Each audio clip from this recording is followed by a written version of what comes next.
Hello students, good evening all of you. आज हम आपको पढ़ाएंगे रूल नंबर 10। लास्ट वीडियो में हमने आपको रूल नंबर 6, 7, 8 और 9 को कवर किया था। उसमें हमने आपको बताया था कि कुछ वर्ब्स ऐसी होती हैं जब पैसिव वॉइस बनाते हैं तो उनमें क्या होता है कि वो अपने बाद बाई प्रपोजिशन को नहीं लेती हैं। उसमें किसका यूज करते हैं? विद का। कुछ वर्ब्स ऐसी होती हैं जिसमें कि हम विद का यूज करते हैं जब पैसिव वॉइस बनाते हैं, और कुछ वर्ब्स ऐसी होती हैं जिनमें टू का यूज करते हैं पैसिव वॉइस बनाते टाइम, और कुछ वर्ड्स ऐसी भी बताई थी जिनमें हम इन का यूज करते थे बाई के स्थान पर। तो आज हम आपको बताएंगे रूल नंबर 10 में कि कुछ वर्ड्स ऐसी होती हैं जिनके बाद हम ऑन का भी यूज करते हैं। तो चलिए ऐसी वर्ड्स को हम नोट कर लेते हैं। तो रूल नंबर 10 में हमें कुछ वर्ड्स ऐसी हैं जिनके बाद क्या आता है? ऑन आता है जब पैसिव वर्ड्स बनाते हैं। तो उसमें फर्स्ट वर्ब है insisted.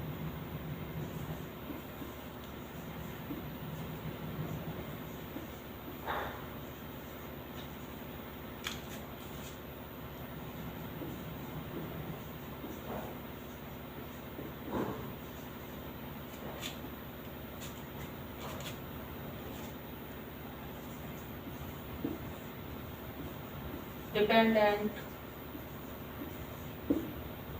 insisted, congratulated, dependent, rely, इसमें इसका भरोसा करना, inflict,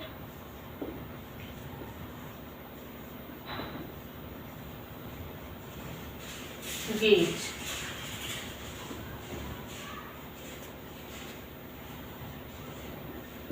के बाद बाई के स्थान पर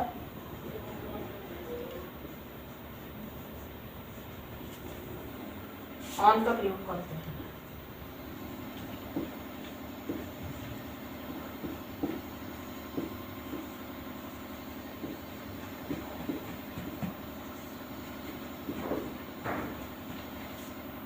तो रूल नंबर 10 में क्या दे रखा है कि कुछ वर्ड्स ऐसी होती हैं जिनके बाद बाई के स्थान पर ऑन का प्रयोग करते हैं। तो वो वर्ड कौन कौन सी हैं? Insisted, congratulated, dependent, rely, inflict, gauge. ये ऐसी वर्ब है इनके बाद बाई के स्थान पर ऑन का प्रयोग करते हैं।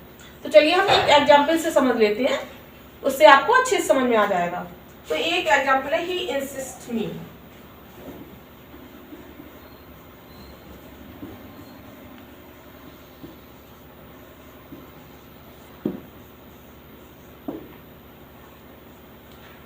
He insists me। तो मी का क्या हो जाएगा? ये किसका है? एक्टिव वॉइस का सेंटेंस है। एक्टिव वॉइस का हो गया। अब इसकी पैसिव वॉइस क्या बनेगी? मी क्या है? ऑब्जेक्ट है। ऑब्जेक्ट को सबसे पहले लेके आएंगे तो क्या हो जाएगा? आई। भी अब तो सीख चुके हो कि किसका सेंटेंस है, कौन से टेंस का? प्रेजेंट इंडेफिनिट का है, क्योंकि ऐसी एस वाली वर्ब लगी है। तो आई के साथ किसका यूज होगा भाई? प्रेजेंट इंडेफिनिट टेंस में किस हेल्पिंग वर्ब का यूज करते हैं? इज आर एम का। तो आई के साथ किसका यूज होगा? एम का।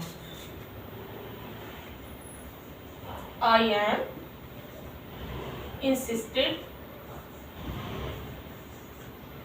अब वैसे हम किसका यूज करते हैं? प्रपोजिशन बाई का। लेकिन जो इंसिस्ट वर्ड है वो क्या लेती है अपने बाद? ऑन का। ऑन को लेती है। तो क्या होगा? I am insisted on. और ही का क्या हो जाएगा? वही सब्जेक्ट क्या? ही जो कि लास्ट में आएगा। ही का क्या हो जाएगा? Objective case him. तो ही इंसिस्ट मी, इसकी पैसिव वॉइस क्या बनी? I am insisted on him. ये बिल्कुल ठीक है। अब चलिए आगे देखते हैं।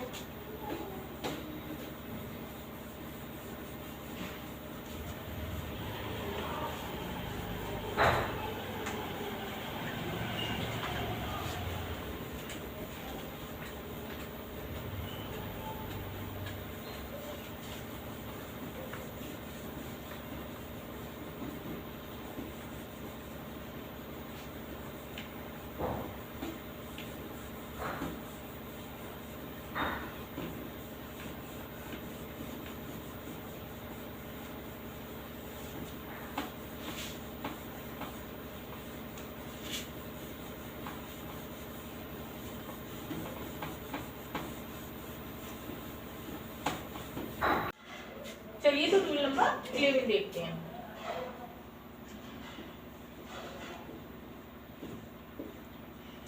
रूल नंबर 11 के बारे में हम वैसे थोड़ा बहुत आपको पहले भी बता चुके हैं कि कभी कभी हम पैसिव वॉइस बनाते हैं तो क्या करते हैं, सब्जेक्ट का यूज नहीं करते हैं। क्यों नहीं करते हैं? क्योंकि वो अनइम्पॉर्टेंट रहता है। तो वही इस रूल में है कि कभी कभी पैसिव वॉइस बनाते टाइम हम कुछ कर्ता का यूज नहीं करते हैं। क्यों नहीं करते हैं? क्योंकि वो अनइम्पॉर्टेंट रहता है। तो चलिए ऐसे एक दो सेंटेंस एग्जाम्पल से समझ लेते हैं। पहले तो एग्जाम्पल में थोड़ा बहुत इस रूल में लिख लेते हैं, जो बोल रहे हैं वही लिख के आपको बता दूं मैंने। कभी कभी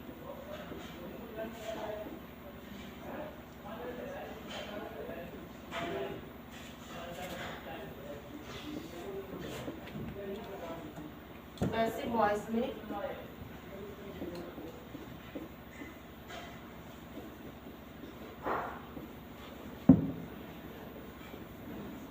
कार्य करने वाले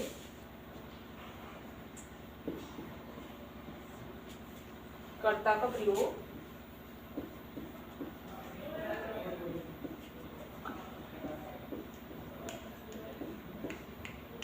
नहीं करते हैं।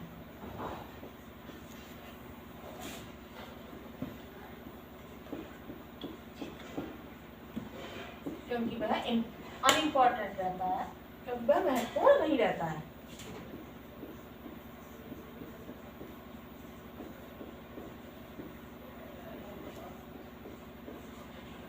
नहीं रहता है।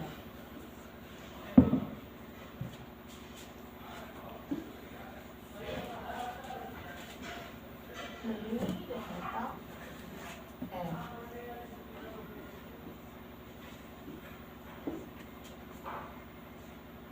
भाई बहुत से ऐसे सब्जेक्ट होते हैं जब उनको पैसिव वॉइस बनाते हैं तो उनका यूज हम नहीं करते हैं।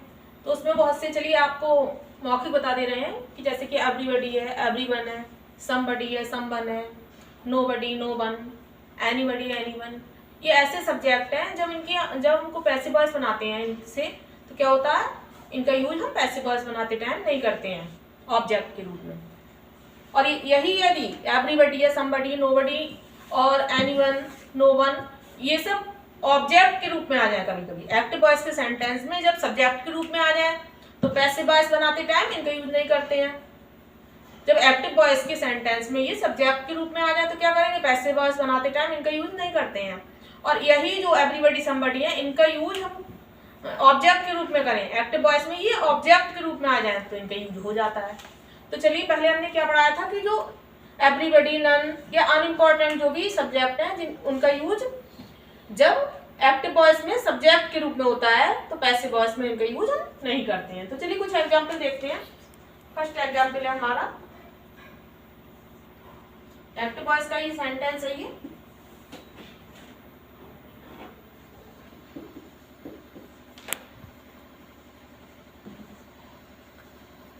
Someone has stolen my pen. Stolen my pen. अब इसको पैसिव वॉइस में चेंज करो तो क्या हो जाएगा, my pen पहले आ जाएगा। अब हेल्पिंग वर्ब क्या दे रखी है, हैज, तो क्या हो जाएगी, हैज बीन।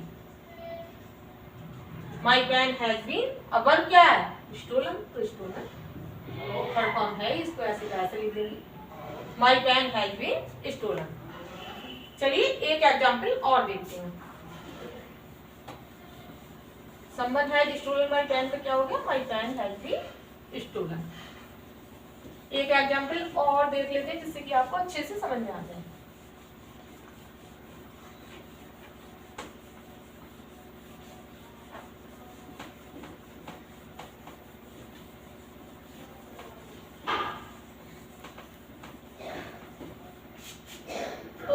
हमने लिया एक्टिव वॉइस का, पीपल स्पीक इंग्लिश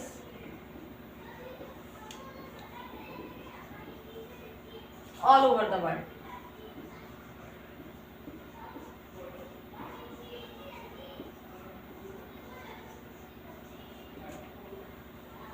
अब अब इसको चेंज करेंगे पैसिव वॉइस में। इसमें क्या है इंपॉर्टेंट सब्जेक्ट? पीपल। क्यों है? People speak English all over the world. भाई लोग पूरे संसार में इंग्लिश बोलते हैं, या फिर लोगों के द्वारा पूरे संसार में इंग्लिश बोली जाती है। तो पूरे वर्ल्ड में इंग्लिश बोली जाती है तो कौन बोलेगा? भाई पीपल ही तो बोलेंगे। कोई आवश्यक थोड़ी है लोग पीपल का यूज करना। तो जब हम पैसिव वॉइस बनाएंगे पहले तो इसमें ये देखो कि सब्जेक्ट क्या है और ऑब्जेक्ट। इसमें ऑब्जेक्ट है इंग्लिश, तो सबसे पहले हम किसको लिखेंगे? इंग्लिश।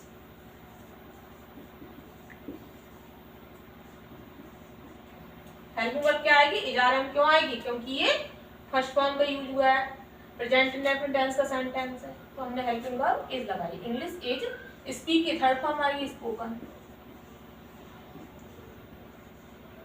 अब वाई पीपल लगाना आवश्यक नहीं है क्योंकि ये अनइम्पोर्टेंट सब्जेक्ट है, तो हम क्या लगा देंगे? एक्स्ट्रा जो वर्ड है उसको लिख देंगे आप। English is spoken all over the world.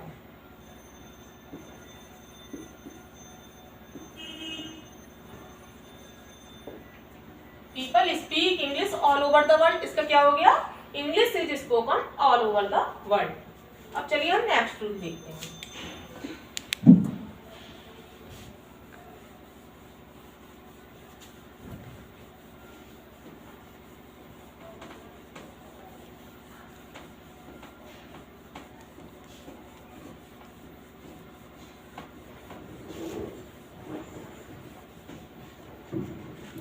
Rule number हमने 10 देख लिया, रूल नंबर 11 देख लिया, अब हम देखेंगे रूल नंबर 12।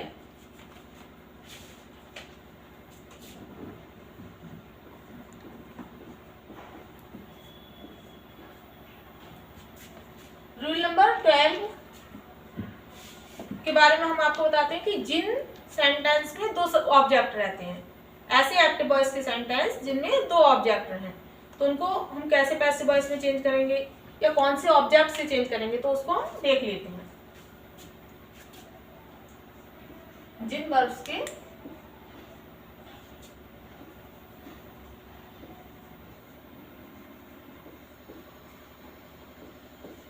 दो ऑब्जेक्ट होते हैं।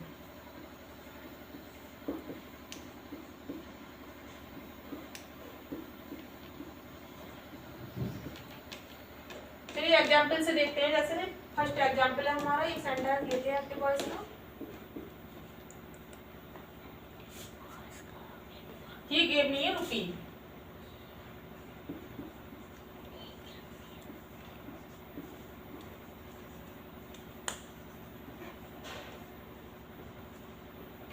क्या sentence? He gave me a rupee। अब इसमें क्या है?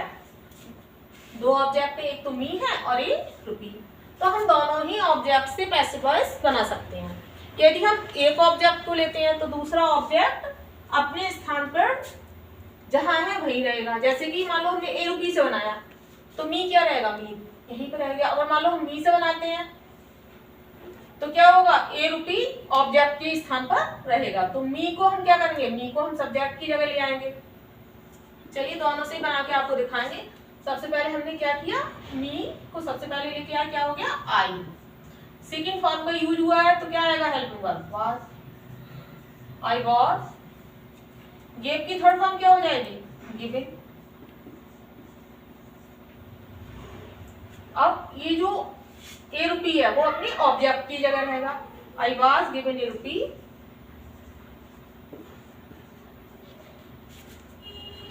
वाई, ही का ऑब्जेक्ट किस क्या होता है? हिम। ठीक, चलिए अब ए रुपी से बना के देखते हैं पैसिव वॉइस। इसी सेंटेंस की एक बार हमने किससे? मी का सब्जेक्टिव केस रखा आई। अब क्या करेंगे? ए रुपी को सबसे पहले लेके आएंगे क्योंकि इसमें ऑब्जेक्ट मी भी था, ए रुपी भी है, तो ए रुपी से बनाते हैं। आर छोटा बनेगा यहाँ पे, चलो बाई उनको थोड़ा कम कर दें। बाई, चलिए अब क्या लिया हमने? ए रुपी। ठीक, ए रुपी। अब क्या आएगी? Helping verb was. Third form रहेगी गिविंग टू, और मी है तो मी लगा देंगे। और वाई, और क्या है? सब्जेक्ट की जगह ही है तो क्या हो जाएगा ही। तो सेंटेंस क्या दे रखा था हमारा, ही गेव मी ए रुपी। तो सबसे पहले हमने मी को सब्जेक्ट के रूप में लेके आए, तो क्या बन गया, I was given a rupee by him. और सेकेंड हमने किससे बनाया, ए रुपी से, तो a rupee was given to me by him. चलिए एक एग्जाम्पल और इसका देखते हैं।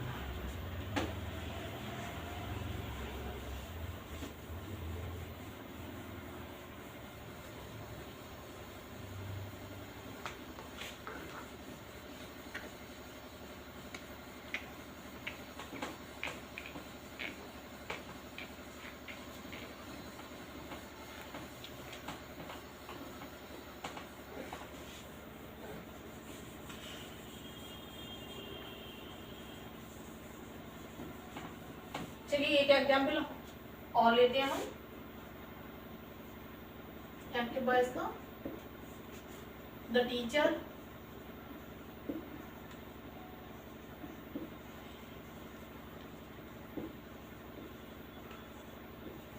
taught me English।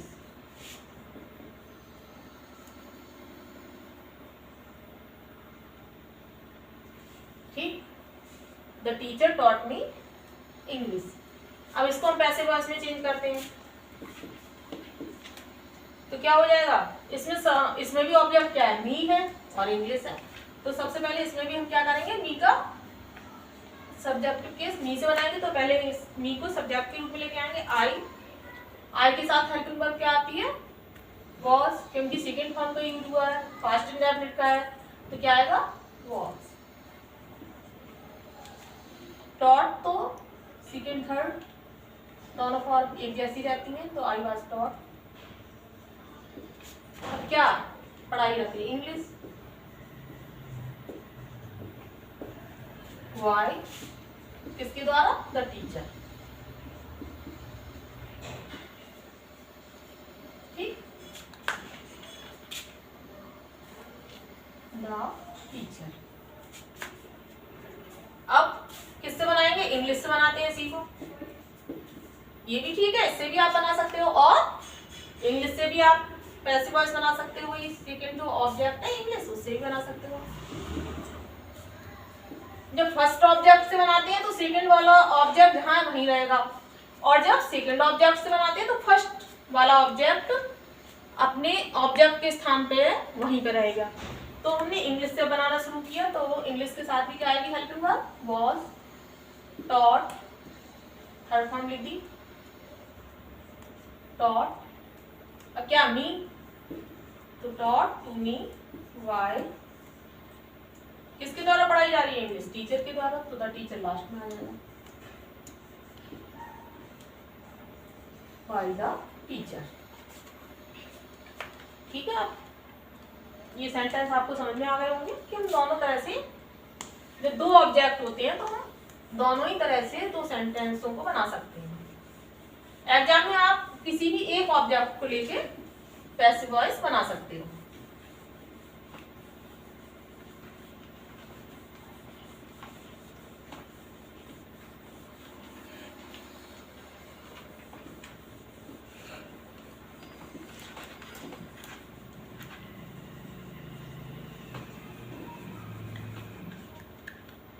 चलिए अब आपको कुछ सेंटेंस देते हैं,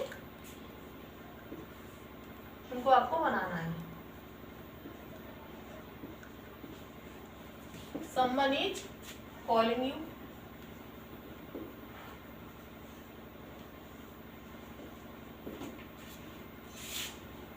सेकेंड में no one can help you, ये है ये हेल्प यू। थर्ड सेंटेंस है हमारा, the teacher taught her English,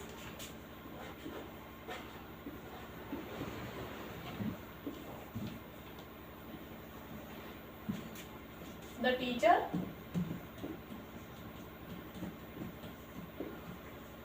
taught her Hindi.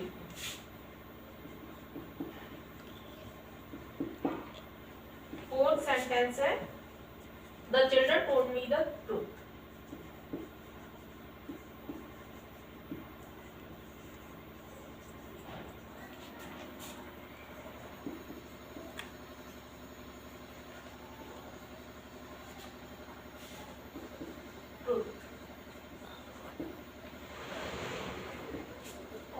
एक सेंटेंस और लिखिए, नोबडी कैन कॉल यू।